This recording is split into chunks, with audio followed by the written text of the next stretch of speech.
In this video, I'm going to drop several truth bombs about silver and why it's so important that we understand the supply, the price, and the value of the metal.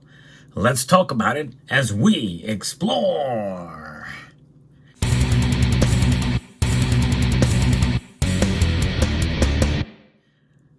Over the course of the life of this channel, I've done many videos about silver supply. And there's various different sources of information that provide sometimes contradictory data on silver supply and demand. And, I like to look at all sides of an issue.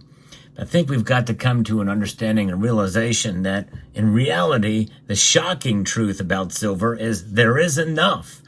And there's a lot. Now, does that mean that silver is not rare? No, it is rare compared to base metals, but it is the most common precious metal. It is a unique metal in that it has the most diverse uses on the planet. So therefore, its supply chain is also diverse. So when you hear about silver being in short supply, well, there's some truth to that.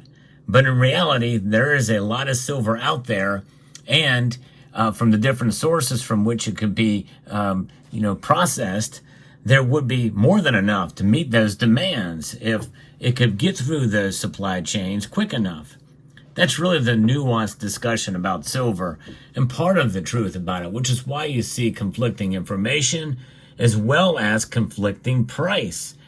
Silver serves a dual role. It is both a commodity and industrial metal, as well as a monetary metal, and being precious. I believe in stacking and holding the metal. That's why you see the display before you here. You'll notice these are all bars, sort of representing the industrial factor of silver. There's more than 100 ounces on your screen right now, but this silver is just a very small blip in what is needed for a lot of the different uses that is categorized for many different uses that we find for silver out there. PV, photovoltaics, electric vehicles, biomedical technology, regular electronics, phones, computers, the list goes on and on. There's so many different uses, and they keep on expanding. There's so many different sources and so many different streams of in the supply chain to get there. So what about this idea of a silver shortage? Well, a silver shortage, as I've mentioned in prior videos, is really just amounted to the amount of supply of the refined silver product. That refined silver product could be in raw bars like this, that are then processed down to whatever material is needed. It's the shortage of that kind of supply of silver, not in raw form, and just a matter of timing to get it through the supply chain, which in many ways is still disrupted from what happened in 2020 with the pandemic. However, those supply chains are reconnecting at a greater pace these days. But there's other issues that come into play. There's geopolitics that come into play as well. The vast majority of silver that's out there really does come from just 4 countries on Earth. That's more than half. And all the silver that's been discovered so far would fit in a cube that is 55 meters on each side. And that's a more than double the amount and in density of what gold is. However, gold is a much more dense metal, and obviously it's much more rare. At the rate of it comes out of the ground, it's between 7 and 9 to 1 where it comes out of the ground. But luckily that ratio is higher for the amount of silver that is above ground. And of course, what silver is available? How much silver is out there that are held in private hands? Well, the Silver Institute has done studies on this. And the Silver Institute has said that there is a deficit for like the second and third year in a row. But also there's another organization, and you've heard me talk about this recently, called CPM Group, that used to provide data for the Silver Institute in its annual reports. They no longer provide that. A group called the Metals Focus do. And when he comes to find out, and when you look through those reports, well, you find that there's a whole lot more silver out there. Silver Dragons recently did a video kind of revealing this discovery on his channel, and in a video that he had posted. Actually, it's a series of 2 videos. And I had kind of covered this topic maybe a year or so ago, especially based off of a discovery that had occurred in Poland. Poland made a huge discovery of silver in the ground from some of the geological samples that they've been taking. There's a huge amount of silver reserves there that have yet to be tapped. And there's a lot of reserves of silver still in the ground. They keep on finding reserves of silver. And keep in mind, silver is mostly mined as a byproduct of other metals. So when you think about that, well, it means that there's going to be some unexpected sources of silver. And that silver will be processed and refined at a much cheaper rate than primary mined silver, which is becoming a rare breed these days. You just can't go find silver nuggets, in a stream somewhere like you can gold. But gold is still much more rare. Silver is just a different kind of metal, and it's a different process. But when you mine it out of the ground, there's much more abundance of it. Like I said, between 7 and 9 to 1. Although many people mistake that ratio and try to conflate it with the price ratio. The two are mutually exclusive. There is no connection whatsoever to the mining ratio and the actual price ratio.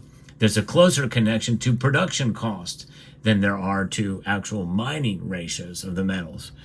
That being said, silver is a metal that will continue to perplex us, frustrate us in terms of the price. But when you have the understanding and realization that, silver can be valuable even if there's enough of it to meet our needs. Think about it. It wasn't long ago when we were using silver in our everyday currency and transactions as money. It was actually used as money, as currency. I still believe the metal is money now, but it's a money that's dormant. It's dormant money. It's a commodity money, essentially. It's not used as currency. But that silver has gone somewhere. Much of it has been melted down. But you go into any local coin shop, I would dare say almost every single one you could go into, and you ask them, are you buying or selling, and which one are you doing more? Probably 8 to 9 out of 10 of them will say that they are buying more than they are selling. There is an influx of silver products. Why? Well, because people are selling silver to make ends meet because of this high inflationary environment we find ourselves in. They actually need their sound money in order to get unsound money to pay the bills. I know, it's crazy. Yeah, some of it can be related to poor planning, but others of it is just out of pure necessity. We got these checks during the pandemic, these stimulus checks, and I knew right from the beginning, getting those, it was going to be a very expensive proposition. It was going to come back to bite us square in the rear end, and certainly it has. Here we are, and we've got high inflation. And it continues to rise because they're spending like crazy. You can only mine so much silver year over year. There's still a lot more derivatives of the metal than there are the metal itself, to the tune of hundreds, over 400. And that number likely will keep climbing. There's a limited amount of silver, but it's not unlimited. And there's a lot of recycling of silver. One could make a very strong argument that every silver bar or silver coin that is sold to a local coin shop that can be sold back to you as, quote, investors, even though we consider ourselves stackers, that is a recirculation of the silver supply. And that's just it. You're going to see a lot of that. And there's a lot of actual recycling of solar panels, EVs, electronic devices. That's happening more and more, to the tune where I don't think that some of the agencies can really keep up with how much of that is occurring. The United States Geological Survey has done studies of that, and they have recent reports that talk about what kind of this stuff is happening, how much is being consumed, and some of the reporting of silver, such as what is done with doré, bullion, and concentrates and ores. But it's pretty remarkable to see how much silver is being produced, mined, and distributed and not only in this country, but around the world. One thing is for sure, it does not change the calculus that we have here for silver and for stacking silver. In 2023, approximately 1,100 tons of silver was recovered from new and old scrap, accounting for about 16% of apparent consumption. And that is pretty amazing to see. That's a pretty huge chunk for sure. And so it's going to be interesting to see what happens as we move through these next couple of years with silver's price. I know many of us are frustrated and think that silver should be a lot higher than it is now. But we have to look at the reality of the ground. Some people think that the Silver Institute underreports silver supply because they have an agenda, and likely they probably do. And also some people think that CPM Group also has an agenda, as they are tied to Goldman Sachs. So you have to look at maybe things in the middle. Look at the reality of the situation. There are agendas involved. Everybody has an agenda in some way, shape, or form. But the best thing we can do is let the truth sort it all out. The truth in and of itself has no agenda, even if someone with an agenda shows and tells that truth.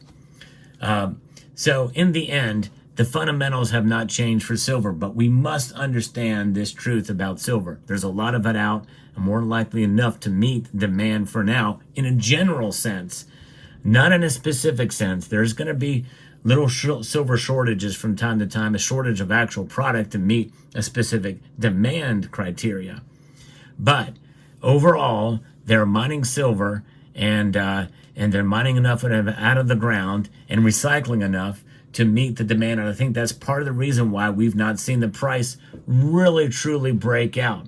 I think what we're seeing now is somewhat of a combination of selective supply shortages in regions around the world, as well as inflation. Yeah, that's right. Finally, silver is reacting to inflation because the cost of the fuel that it takes to mine the silver, process it, and put it in a form like this, it's becoming more expensive these days. All-in sustaining costs are rising, and mines have got to make money, and brokers have got to make money. Local coin shops have got to make money. Online bullion dealers have got to make money. The price that matters ultimately is the price you pay for the product. Spot price is the foundation for it, but then the second price that's the most important, maybe even more important than the buy price, is the price you get when you go to sell it, which nowadays is going to be between 75 cents and $1.50 under spot for an ounce of silver, depending on where you go. So that's the cold, hard facts about silver. There is enough, there's a lot, and the price, and with suppression and talks of suppression, it very well could be there. Like I said, I'm open-minded to it more so than ever before.